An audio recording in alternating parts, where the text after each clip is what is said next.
You guys let me know when y'all are ready. Everybody good? All right. Well, good to see everybody on Tuesday. Exciting week. Got another opportunity to go on the road, play a really good opponent. Guys have been in a great frame of mind yesterday, today, good spirited practice today. So we just got to keep stacking days and get ready for Saturday at 11 a.m. What have you seen from your team so far this week? I think they've had a good response. I think a lot of the leadership is being very vocal, very positive. I think we're having fun. They're practicing, they're having fun in practice. Football's a game that's meant to be fun.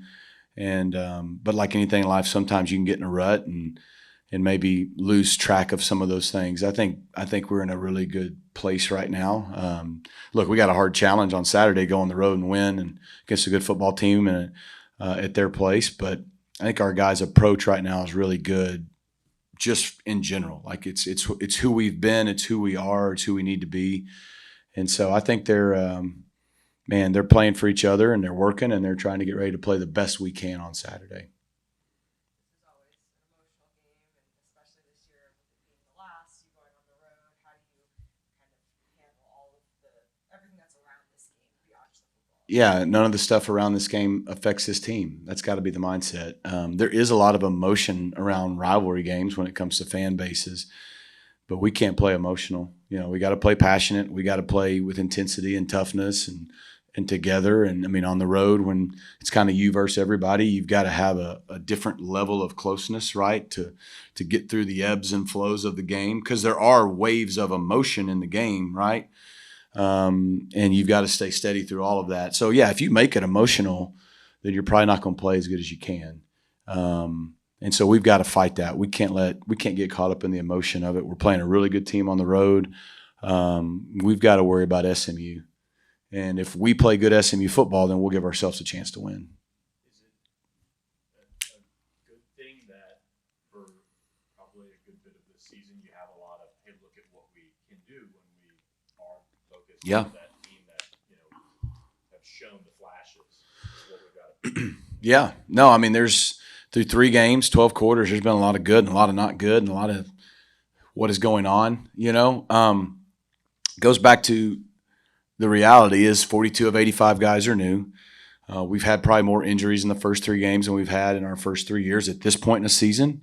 It's fine. It's just thrusting freshmen and maybe new guys into that role quicker than maybe you would think. You would think maybe week 5, 6, 7 we're going to need some of these guys, but no one thought Jalen Cooper was going to be starting receiver play 2 of the season. No one thought we were going to play games 2 and 3 without our 2 starting linebackers and so on and so forth. So when that happens, a young team maybe gets exposed. Young and new is probably the way to put it, because we're young, but we're also new. Half those guys maybe aren't young, but they're new to here.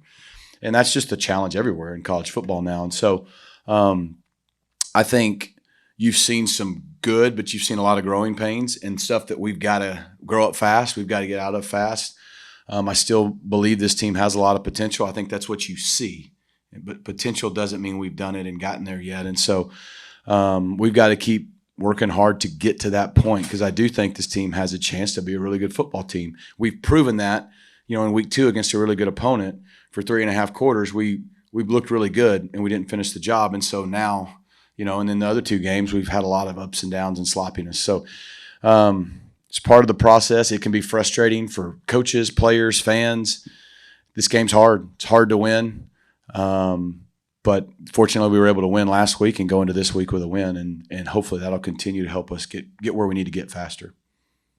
You touched on relying on the freshmen maybe more than you would have anticipated, but how rewarding is it? You spend a lot of time recruiting out of the high school ranks to see a Jalen Cooper, D'Amico Green score a touchdown, even a Will Nettles get a pick, to see them, create that sort of production early on. A lot of freshmen, a lot of redshirt freshmen making plays, and it makes you feel really good. It makes you feel like, one, we're finding the right kind of young men to come here, and they're wanting to come here that can help us play at a championship level. It's been a long time since here at SMU we've had freshmen that could go in the game and compete this early. And yeah, they're making freshman mistakes. We don't line up the ball one time, so we get a penalty, or we get, fundamentally on this play. But they're making a lot of plays too, and they're giving us a chance. And candidly in the past, we wouldn't have had guys that were able to do that. So I'm really proud of those guys. We're going to continue to play them. And a lot of guys are in that too deep, and maybe they're not starting, but they're in the rotation, and they're either playing some or at some point it's going to be their time. And we've made the commitment to play through their development. Look, we want to win every game. We want to compete for the league. We want to compete for the postseason. That's never going to change. But we're building for the long haul. And to do that, we have to play guys through that development. And sometimes there's some growing pains with that. But I believe in them, proud of them, glad they're here. We've got another recruiting class coming in. They're going to be the same. We're going to throw them in there and play them. And I think if we want to attract the caliber of players we want to, we're going to have to do that. So it's been exciting to answer your question. We've been proud of those guys because they are who we thought they were. And I think they're going to just keep getting better. Of course, this is the last one between SMU and TCU for a little while. What are kind of your thoughts on that, and what has this rivalry kind of been since you've been here? I mean, somebody's played, this will be the 104th time. It means something. There's probably, a couple dozen maybe rivalries in the country that played over 100 times. This is one of them. So I think it's important. Congratulate Sonny. He won his 100th game last week. That's a big deal. So proud of him, happy for him. He's well earned that. But, it's two good programs. I think two programs that have won. I know our program's really on the rise, and man, it's why you play the games, to have competitive games like we did in week 2 and like this one hopefully will be. And, we're going to have a bunch in our conference. And they've chosen not to play anymore. We'll see what the future holds, but we're playing this Saturday. And that's kind of goes back to the question on emotion. Can't really get caught up in that right now if you're in our state. We just got to worry about playing good football on Saturday, playing better football on Saturday than we did this past Saturday to give ourselves a chance to win a big game. Man, he may be the best quarterback we play all year, and we're going to play some good ones. We've already played one good one. We're going to play a lot more good ones. So I may say that again in 3 or 4 weeks. Y'all don't fault me. But I'm a big Josh Hoover fan. I thought he was really good last year. Played well against us. We were fortunate to get a few turnovers, but he made a lot of plays throughout the year. I mean, they were a 9-win team, largely because of him. And you see the same thing in the first 2 games this year. I mean, he gets the ball out. He's accurate. He can make every throw. He's tough. I think he's a really good player, and I think that's why they have a chance to have a really good football team this year, because they have a quarterback like that. And so it's a huge challenge for our defense to limit their explosiveness and keep them out of the end zone enough to give us a chance to win. Injuries, yeah, if I forget one, ask. So Kilgore practiced today, so we're hopeful that he'll be able to give it a go Saturday. I'd say Barker's still on track to try to give it a go as well. So we may get a little help at linebacker, although those guys have played really well the last few weeks. Chakai Lane got banged up last game, but he practiced today. Jordan Hudson was out there for the first time today. I don't know yet if he'll be available or not, but he did partially practice today, which is the first time. So that's a positive trend. Who am I missing? PJ was good. He just got rolled up a little bit, and then we didn't put him back in because we were up by a couple scores. But he practiced today. So did Logan Parr, who didn't play half the game last week, more than half the game. Nate Anderson played a lot, did a good job, but Logan practiced today. So Lamadrick, yeah, he's healthy. Yep. What do you remember? Obviously you've been a part of the 2019 game that led to a 10-win season. Last year it kind of kicks off your playoff run when you beat TCU. What do you kind of remember from those games, and what do they mean to your season? It's weird. It kind of always falls in week 4 for both of us. Nothing wrong with that. Just kind of how it's been done, I guess, here lately. And so a lot of times it's a week 1 or 2 deal or at the end of the season, and it's kind of an interesting spot as we're both leaving non-conference and going into conference. And so, to your point, in 19 it springboarded us into a 10-win season. I think, I wasn't here the next 2 years, but 1 year didn't get played, I guess. But then, my first year back in 22 was actually a shootout. It was a good game, and it propelled them to a BCS or a playoff championship game. And, 23, it didn't really propel anybody. They won and then didn't have the year they wanted to have, and we didn't win and then didn't lose again, till the bowl game. So, and then last year, obviously, it really helped springboard us again. So it can be a swing game, but there's also evidence that it doesn't necessarily happen that way. Look, both teams want to win. Both fan bases want to win. Rivalries are what made our sport awesome. It's what made TV want to cover our sport. And then the irony of it is TV is somewhat hurting rivalries. That plus the fact that, I think as long as you have a college football playoff model that is not earned but picked, as long as it's not earned but it's picked, selected, politicked for. Now with most conferences going to 9 games conference schedules, and I don't know what we'll do, but I'm assuming we will, because I'm assuming we're not going to be the only one that doesn't play 9 games. Now you're putting schools in a position, if we still want big-time non-conference games, we better make it more accessible to get in the playoff. Because if you got to play 9 conference games and it's all a popularity contest, does it benefit you to go lose a marquee non-conference game? Probably not. At least that's what was learned last year with some teams. But if hey, there's 16-plus teams and the top 4 get in, or the top 4 to 6 in our league at least get a chance to play in on playing Saturday, then you're going to see much more SMU, TCU, SMU, Oklahoma, SMU, LSU, Ohio State, Texas.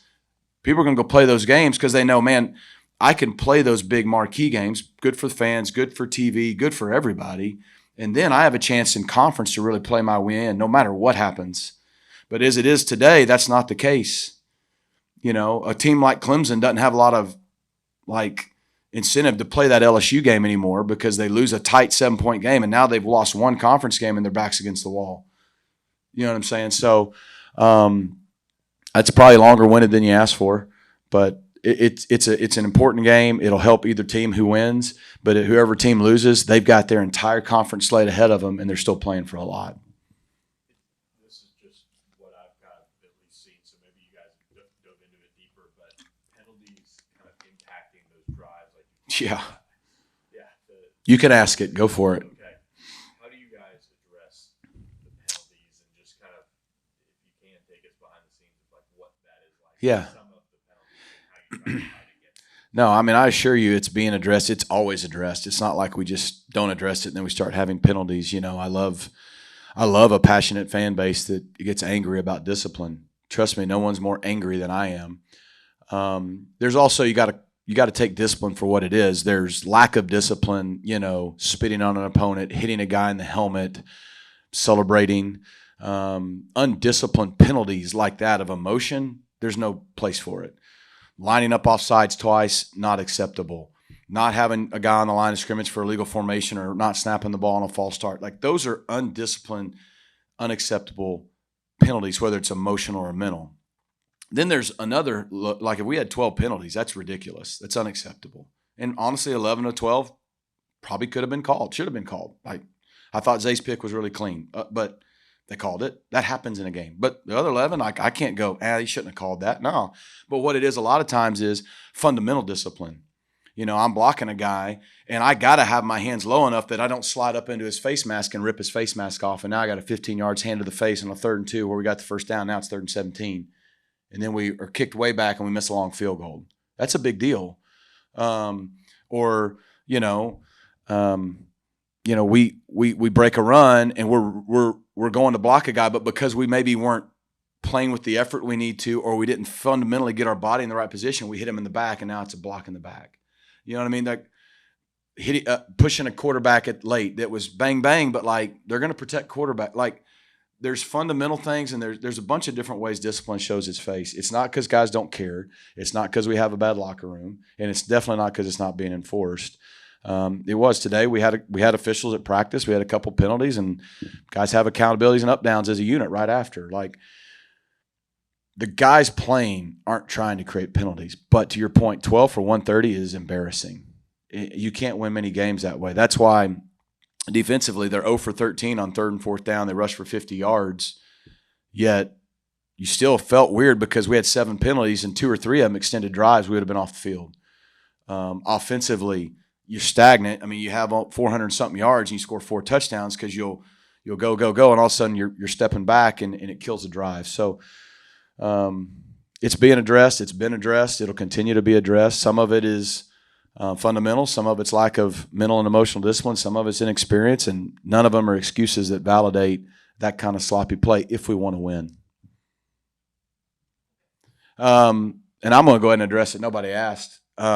We love our fans, and we love passionate fans. And if you say pony up to me, I'm going to freaking say pony up back. And if you say go Mustangs, I'm going to say go Mustangs. And if you say kick 'em Stangs, I'm going to kick something. Like whatever. I don't know totally what all happened. I was preparing for a game and in a game, and I know there's been a lot of passion from our fan base. Like we're the SMU Mustangs. We wear a Mustang on the side of our helmet. It's hail to the red and the blue. We're the Mustangs of SMU. So our mascot is what it is. There's only one Mustang in Division I football. I think that's a big deal. So I think our school, our program is going to promote us as the Mustangs because that's who we are. It's the Mustangs playing, not the ponies. But there's also nothing wrong with a fan who likes to say pony up as a term of welcoming and celebration and endearment. We value the Pony Express. Like there can be all kinds of things. Like there's nobody trying to hurt traditions that people like and maybe traditions that had been long ago and bring them back, whatever.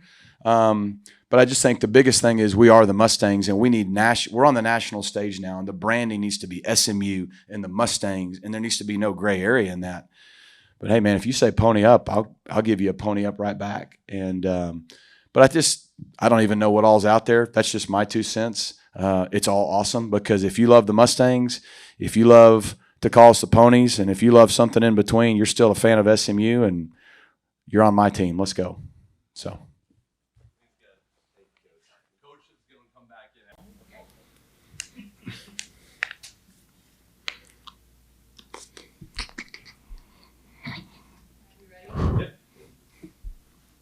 Kevin, after looking at the film last week, what do you think of just the game as a whole? Yeah, we didn't play too good enough game, honestly. I mean, we had some good things, but we also had some bad things. We had a lot of penalties. We had turnovers and things like that. So I think as much as we can fix up on that little stuff heading into this week right here, I think we'll be fine and capable of winning again. What stands out about TCU on film? Yeah, I mean, it's a lot from what I've seen previous years. A hard physical team. They all swarm to the ball. They got really good players. So, the things for us is can we execute what we do? And, can we just get after those guys? Because they got a really good team. So we just got to, come out with our hardest and, win again. College football nowadays, teams look different, very different year to year. Right. Is that something where you can take some things away from last year and try and bring them into this year's game? Yeah. It's a completely different team. Yeah, definitely. I mean, we try to bring some things from last year, like the brotherhood we had last year. We try to bring this over to this year. The energy we had last year, we're trying to bring it up to this team right here. So I think just bringing the little things over from last year, that was a really good team, and try to emphasize it to this team. I think that's the main focus on what we're doing right now, and I think it's coming along pretty well. You guys have played some big games against TCU over the years. Right. What can you kind of tell me about that rivalry and what does it mean to be a part of it? Yeah, honestly, when I first came here, I knew nothing about it. But, as soon as that week came up in my freshman year, I heard a lot about it. it was a, really business serious week and all of that. So, it's a really big rivalry that's been going on for years. And, we're just, trying to go out there and win a regular ball game. And that's really it for us. Is it kind of frustrating that at this moment where you guys are starting to win that game more consistently that now they don't want to play it anymore? Yeah, it's kind of crazy. I don't know. I don't know where that came about, but we won last year, and all of a sudden, this might be our last game playing. Yeah. Does that? How do you not let that be something that kind of consumes you or the team while you're preparing and or playing the game, and just trying to treat it as we've got to focus on our task at hand? Yeah, at the end of the day, it's a normal football game, honestly. Week to week, we try to go in and, give our all and win a football game. I think that's the same thing we're going to do this week, just give it our all and go out there and win. I mean, also, we don't want to lose the last game. So, let's go out there, put our butts off and, get it up. Is it fun that now all the boys on the other side? Yeah, it is. Been talking some mess to him a little bit, and, we've been chatting back and forth about how this game going to go. So, yeah, I'm really excited to go play those guys and my uncle. Does he have the scouting report on you? He's got some stuff that he doesn't know. I don't know. He haven't said nothing. So I don't know what they got cooking up over there, but she'll be a good one. You're getting RJ back involved with that touchdown. I mean, what that mean to just know that kind of builds a little bit more of that confidence with him? Yeah, it means a lot, honestly. Just going out there, getting the ball in his hands, letting him make plays, letting him make the crazy catches he makes. So I think it feels really good just to get him back involved in the game. A lot of joy came out when he scored that touchdown. It was a big one. So I'm excited for him and, his welcome back touchdown. TJ and what he brought to the table. Yeah. What have you seen from him? Like, did you see it pretty early in fall camp where he's going to be able to be this type of runner for you guys? Yeah, he's definitely a dude. Going on in fall count, he made a lot of plays, but just seeing what he can do in the game, when it's people actually have to tackle him and all of that, how physical he is, how big he is, how strong he is, and how fast he is, it just emphasizes the way on the field and how he's helping us out a lot. All the touches he has and he makes them count. So it seems like the first 3 games, Rhett kind of mentioned it, but there's good, there's bad, there's kind of what's going on at times. Yeah. How do you guys kind of just get to that point where the consistent good play comes out? And what are you guys talking about in the locker room to try and figure that out? Yeah, at the end of the day, it's football. Mistakes are going to be made. It's going to be ups and downs and all of that. But, the thing we just keep harshing is keep going, keep being consistent, keep doing your job at practice. Things will fall along. If we keep practicing hard like we're doing right now, everything will fall in place and we'll be way more consistent in games. So that's all we're harshing right now. Just to younger guys, older guys, just everybody just be consistent at practice and it will all come along in the game. A couple of guys were banged up on the offensive line. Right. Yeah, in the Missouri State game. Do you feel like the depth at offensive line was on display though? A couple guys go down, some other guys fill their roles. Yeah, definitely. Those guys are dogs. They come each and every practice. They're hurt at practice, but they're still going. No matter what, it can be ankle, shoulder, all of that. Them guys are still going. So, it's no doubt in my mind those guys are going to rotate and fill the pieces, correctly. So, yeah.